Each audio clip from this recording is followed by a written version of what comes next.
ಮನದಲ್ಲಿ ಆನಂದದ ಹೊಳೆಯದೆ ಹರಿಸಿದೆ.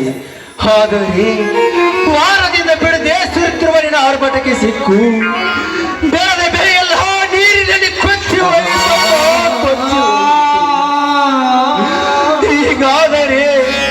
ಹೀಗಾದರೆ ನಮ್ಮಂತ ರೈತರು ಬದುಕುವುದು ಹೇಗಪ್ಪ ಮೇಘರಾಜ?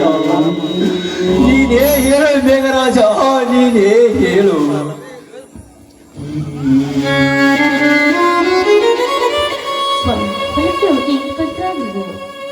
ಹೋಗಿದೆ ಪಾರ್ವತಿ, ಹೋಗಿದೆ.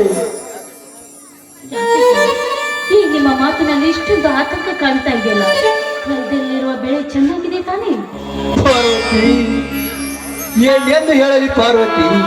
ವಾರದಿಂದ ಬಿಡದೆ ಸುರಿತಿರುವ ಮಳೆರಾಜನ ಆರ್ಭಟಕ್ಕೆ ಮ್ಯಾಲಿನ ಸವದತ್ತಿ ಡ್ಯಾಮಿನವರು ನೀರು ಬಿಟ್ಟಿದ್ದಾರಂತೆ.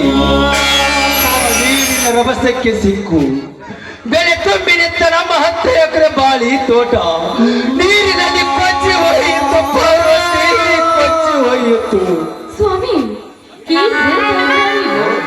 ಅಷ್ಟೇ ಅಲ್ಲ ಪಾರ್ವತಿ, 5 ಎಕರೆ ಉಳ್ಳಾಗಡ್ಡಿ ಮತ್ತು ಮೆಣಸಿನಕಾಯಿ ಬೆಳೆ ಕೂಡ ನೀರಿನಲ್ಲಿ ಕೊಚ್ಚಿ ಹೋಯಿತು ಪಾರ್ವತಿ, ಕೊಚ್ಚಿಕೊಂಡು ಹೋಯಿತು.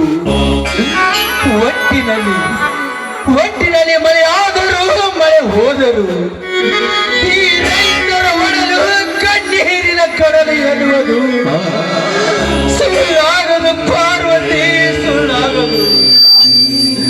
ಈ ರೈತರ ಕಣ್ಣೀರು ಬರಿಸುವವರು ಯಾರಿದ್ದಾರೆ ಪಾರ್ವತಿ ಈ ಜಗದಲ್ಲಿ? ಇರ್ಲಿ ಬಿಡಿ ಸ್ವಾಮಿ, ಪಾಲಿಗೆ ಬಂದದ್ದು ಪಂಚಾಮೃತ ಅಂತ ಅನುಭವಿಸಿದ್ರಾಯ್ತು. ಎಲ್ಲಾದ್ರೂ ಹೋಗಿ ದುಡಿದು ಜೀವನ ಸಾಗಿಸೋಣ ನಾವು. ಎಲ್ಲಿ ಹೋಗುತ್ತೆ ಪಾರ್ವತಿ, ಎಲ್ಲಿ ಹೋಗುತ್ತೆ? ಇದು ನಮ್ಮ ಒಬ್ಬರ ಪರಿಸ್ಥಿತಿ ಅಲ್ಲ, ಸುತ್ತ 360 ಹಳ್ಳಿಯ ಪರಿಸ್ಥಿತಿ ಪಾರ್ವತಿ. ನಮ್ಮೂರಿಗೆ ಈ ರೈತರ ಕಷ್ಟವನ್ನು ಕಂಡು ಕಣ್ಣು ತೋರಿಸದೆ ಮೂಕನಾಗಿ ಕುಳಿತಿದೆ ಈ ಸರ್ಕಾರ.